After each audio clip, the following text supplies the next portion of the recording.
Hey Nail Fam, back again with another DIY custom acrylics. We've made glitter acrylics before, and in today's video, we're going to be making some DIY cover nude acrylics. So if you want to see, please keep watching. The view. You do? Yes. You're my best view. Yeah. Alex the view. Alex the view.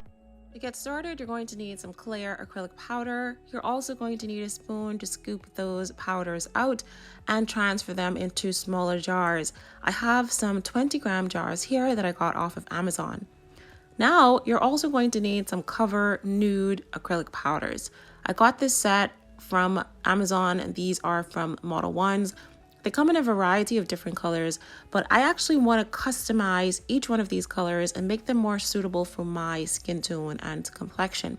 So as you can see, we have some pinks, we have some nude browns, we have some nude pinks, and we have a little kind of dark chocolate kind of brown. When you're making cover nude acrylics, the variety of nudes out there is endless. You're also going to need some white acrylic powder, and you're going to need some pigment.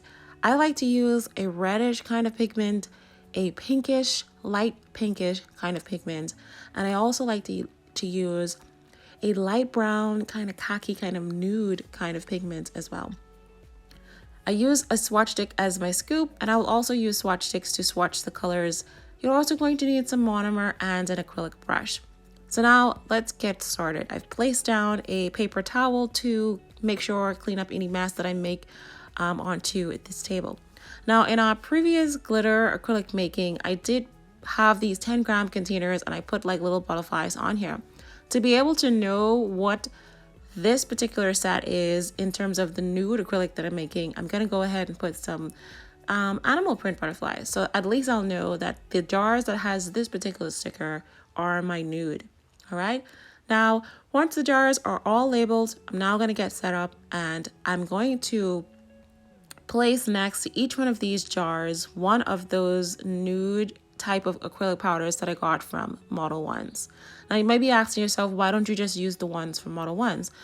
The colors definitely need a little bit more customization. All right. And as you would have seen, I literally just wrote down every single thing that I'm doing. So be sure that whilst you're doing this, you want to write down every single thing. I have some card stock here. I will use this as a swatch card. So once I'm done, I can swatch the colors and see how I like them. Now to get started making the cover nude acrylic powder, I'm going to go in with a spoon of this clear acrylic powder into each one of these jars. I'm going to eyeball this. I know that there may be a little discrepancy into the amounts that goes into each jar, but because this is DIY and this is for my personal use, I'm not too concerned about the weight and the quantity. But you want to get it to as even as possible.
All the colors are in now, so now we're going to go in and add just a tiny little bit of white acrylic powder just to give this a little bit of opacity.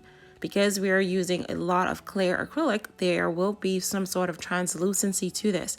So by adding just a tiny little bit of white acrylic powder, it's going to make your color pop just a little bit more.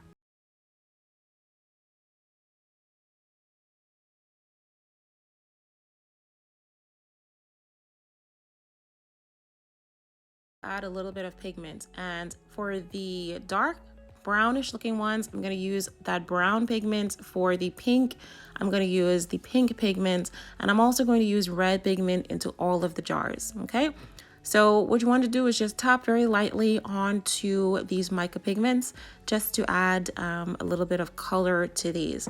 Now, mica pigments are known to be very, iridescent. They have like a glittery effect to them. So you don't want to add too much, else you'll definitely have a very glittery base. But I like them because they do add just the right amount of sparkle to the nude, and I think it's a really pretty combination.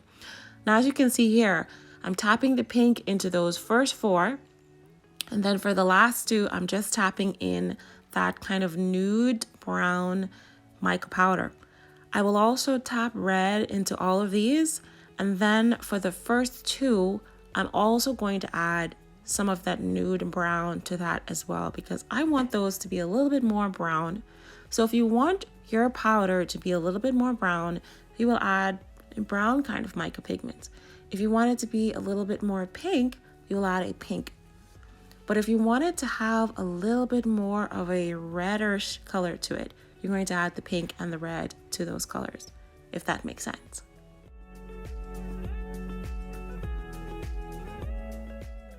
And now that I'm done adding all of the pigments to these powders and writing everything down, I'm now going to take my swatch stick and kind of, melt these powders into each other. I'm going to use my swatch sticks first just to kind of break up that mica pigment powder, otherwise it'll be really clumpy.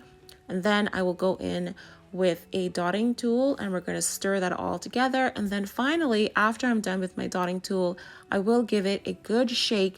I'm going to shake it for at least 30 seconds to make sure that everything is incorporated. Otherwise, you're going to have little clumps of pigments or mica pieces in there.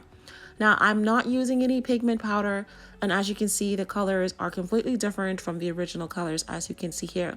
Now, you can't get an appreciation of what these colors are. That's why it's really important to swatch.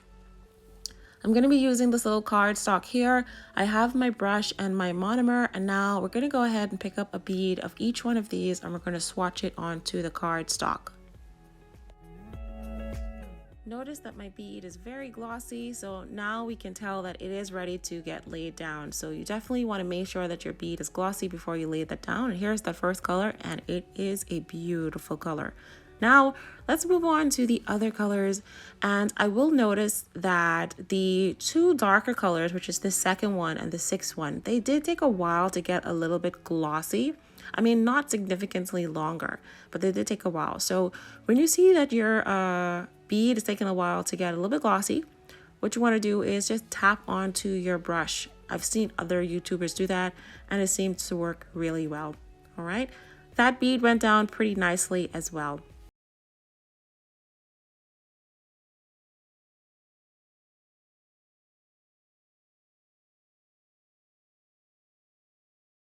Definitely a lighter pink, but it is such a beautiful shimmery pink, absolutely stunning. So I think this would definitely work better on a lighter complexion. All right, mostly the pink ones I think would work better on lighter complexions, and the first two I think would work on my complexion, and then the last two would work on my complexion and possibly even darker. It all depends on the skin tone of your client or yourself. This bead went down really nicely as well, and that is also a beautiful pink color.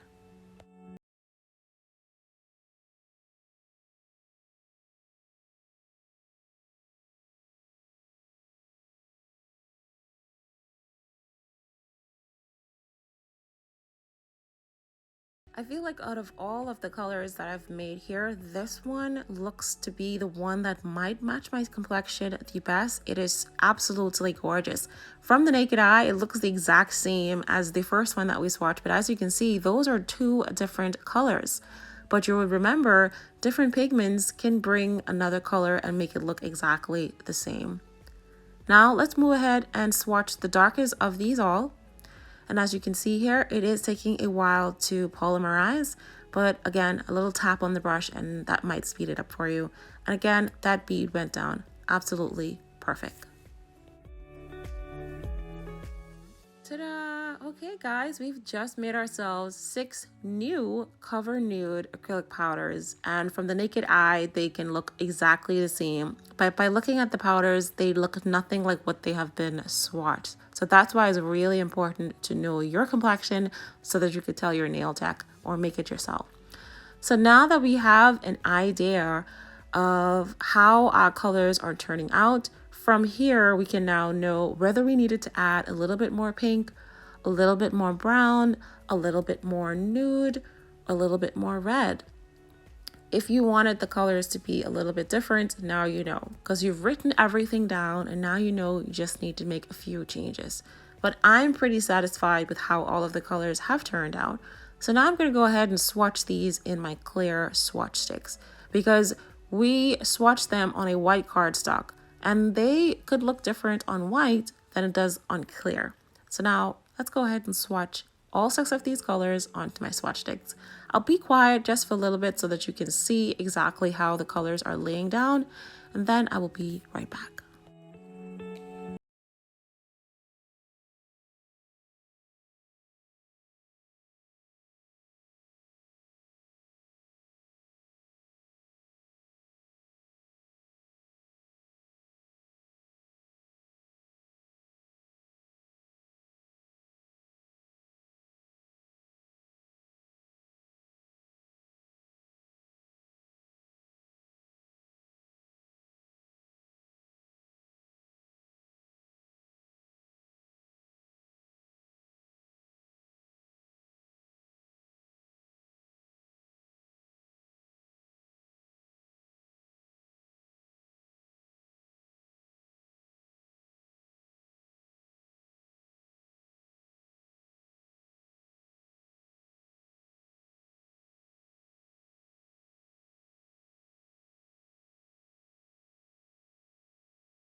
I do hope that you were able to see how easy it was to make these Cover Nude acrylic powders. I hope that you give it a try and test out to see which one could be your favorite new color.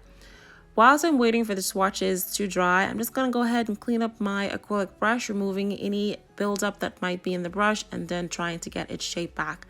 Someone did tell me to crimp this brush and I did crimp it, and you know what? It is actually working a little bit nicer for me. So here are the swatch sticks here, again up against those acrylic powders, and you can see they look nothing like what's inside those jars, and they are beautiful. Some of them are a little bit more translucent than the other one, so again you can add a little bit more white acrylic powder as well as some mica. Here they are against those swatches on that swatch card, just giving you an idea of how they look on clear. Alright guys, here are they against my skin tone. As you can see, I really believe that the second one and the fifth one are closest to my complexion. I do hope this video has been helpful to someone. Let me know if there's anything else you would like me to make. Put some ideas and some comments down in the description box. Hope you guys enjoy. Thank you so much for watching, and I will see you in the next video.